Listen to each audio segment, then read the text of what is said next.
It's official. Donald Trump is launching yet another wave of tariffs across the globe, and he's made it clear. BRICS is now his #1 target. But this time, Trump might be overplaying his hand. The BRICS alliance is growing stronger. Just last month, Vietnam officially joined as a partner member. And as the New York Times put it, under pressure from Trump's tariffs, Asian nations are beginning to look elsewhere for allies. Trump is playing with fire, and everyone knows how that ends. He's also facing mounting backlash, even from top Republicans, for refusing to release the Epstein files. But that's not the only problem. Check out this poll from YouGov. It shows Trump's approval ratings are plunging across the board, from jobs and inflation to foreign policy. Much of this decline is being blamed on the direct fallout from his tariff policies. Meanwhile, the United States 20-year Treasury yield just topped 5.04%, nearing its highest point in 18 years. That's a flashing red warning sign for a potential recession. And Trump's strategy of trying to intimidate BRICS? It's backfiring. It's actually making the alliance stronger. Earlier this month, world leaders gathered in Rio de Janeiro for the 2025 BRICS summit, and it was during this event that Trump completely lost his cool. He took to social media, issuing furious statements threatening a 10% tariff on any country that aligns with BRICS' so-called anti-American policies. Now, you might think a 10% tariff would scare off smaller economies, but in truth, this kind of behavior is exactly why BRICS was created in the first place. Brazil's president, and this year's summit host, Lula da Silva, said it plainly, "We are tired of blind obedience to Washington." Brazil is turning east, where cooperation is built on mutual interest, not demands. While BRICS pushes for a more inclusive and balanced global order, Trump continues to raise tariffs and isolate even longtime United States allies. Canada is now facing a proposed 35% tariff. Japan and South Korea have already been hit with 25%, a stunning move given these are the very nations the United States relies on to counterbalance China. The big question people are starting to ask is this: is Trump actually trying to tank America's global standing? While Washington struggles to maintain influence, BRICS is outlining a roadmap for a new multipolar world. And in this video, we're going to explore the key takeaways from the 2025 summit, how global leaders are resisting U.S. pressure, and how Trump's reaction is accelerating the very shift he wants to stop. If you're into topics like this, you'll love their platform. Last September, I traveled to Malaysia to attend the 2024 Nomad Capitalist Live event and met their founder, Andrew Henderson. His story is like a case study of what we discuss here. After years of frustration with high taxes, he created a global system for legally reducing taxes, gaining second citizenship, and investing in business-friendly countries. That strategy became Nomad Capitalist, a company that helps people build custom global plans no matter their starting point. In today's unpredictable world, having a plan B is more important than ever. Nomad Capitalist is the best I've found for making that happen. This September, I'll be back in Malaysia as a speaker. If you want to join me and learn how to protect your finances and freedom, head over to nomadcapitalist.com/live for more. Let's get back to BRICS. While most see China as the de facto leader of BRICS, this year's summit in Brazil put the spotlight on a different power. Brazil seized the moment to challenge Trump directly and send a message to Washington and the world. President Lula's message was clear. The world is changing, and the U.S. must respect other nations' right to chart their own course. But here's where things got even more intense. Trump, once again, tried to interfere directly in another country's domestic politics. As we've seen, Trump values loyalty above all else, and for years he enjoyed just that from Brazil's former president, Jair Bolsonaro, an outspoken Trump supporter with similar far-right views. After Bolsonaro lost the 2022 election, his supporters stormed Brazil's capital in a failed coup, eerily similar to the January 6th riots in the United States. Like Trump, Bolsonaro now faces criminal charges for his role in the unrest and has admitted to exploring ways to remain in power through informal talks with military leaders.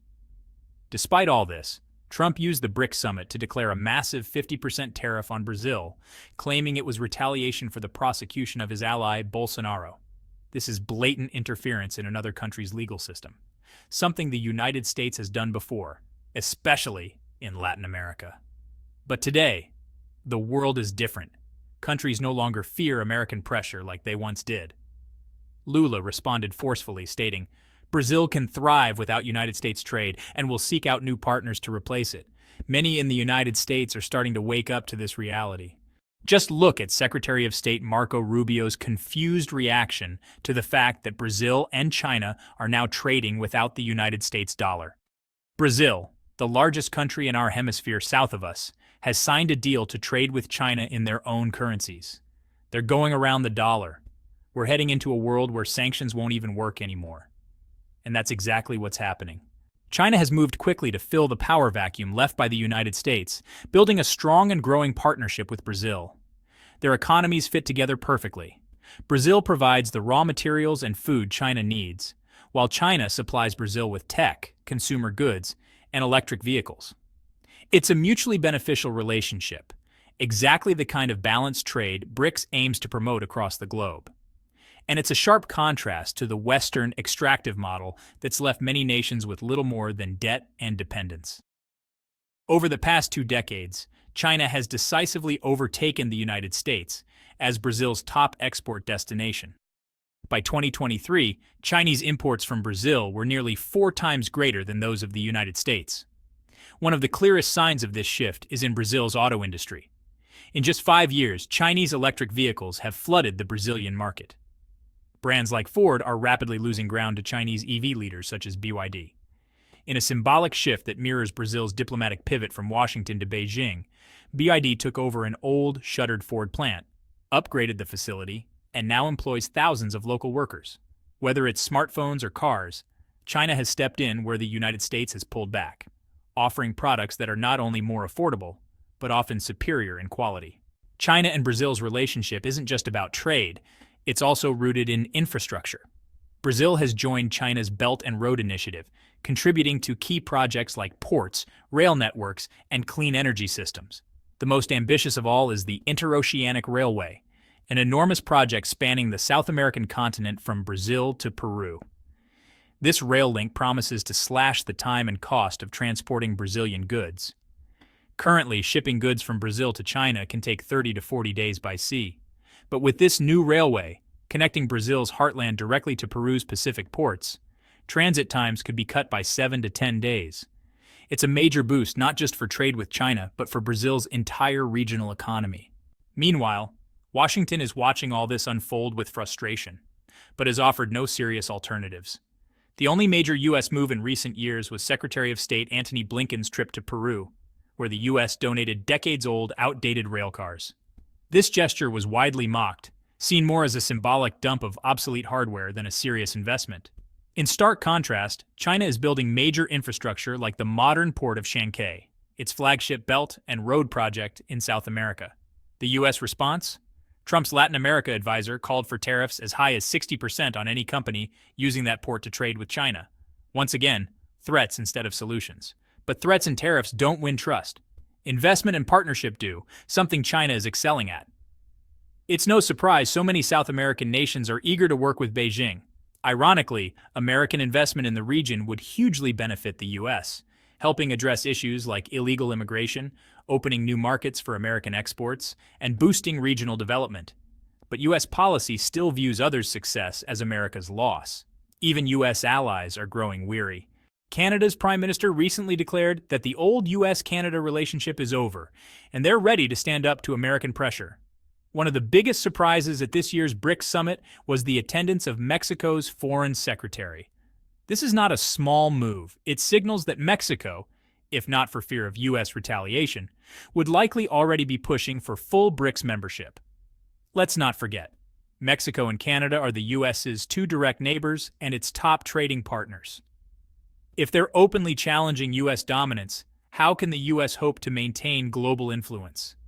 While Latin America dominated headlines at the summit, other key developments showed just how far BRICS' influence has spread. The 2025 meeting welcomed Indonesia as a full member, an economic powerhouse and actually the world's 4th largest country. Vietnam also joined as a partner country, a massive win for BRICS.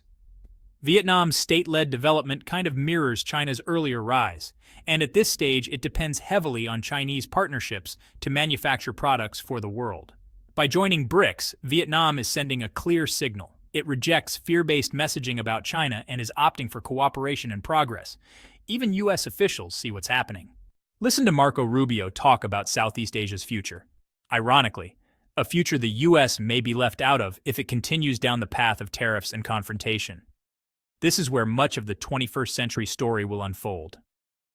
Two-thirds of global growth over the next 25 to 30 years will come from this region. These are young countries with rapidly expanding workforces, a once-in-a-generation opportunity. But here's the catch. China is already there, leading in the Indo-Pacific, building relationships, cementing its role as the driver of regional growth. Trump's trade war was supposed to force submission. Instead, it sped up exactly what Washington feared: a world that no longer needs U.S. permission to succeed. Brazil, Vietnam, Indonesia, they're all showing that a new path exists. One built on pragmatic partnerships and long-term investment. China's approach simply offers more, and countries are embracing it. The irony: Trump's tariffs didn't weaken BRICS, they supercharged it. Every new penalty pushed more nations toward BRICS. The U.S. could have competed, offering smarter deals, real partnerships, and better diplomacy, but it chose bullying, and now the world is calling its bluff. The future isn't unipolar, it's multipolar, and BRICS is building that future one nation at a time.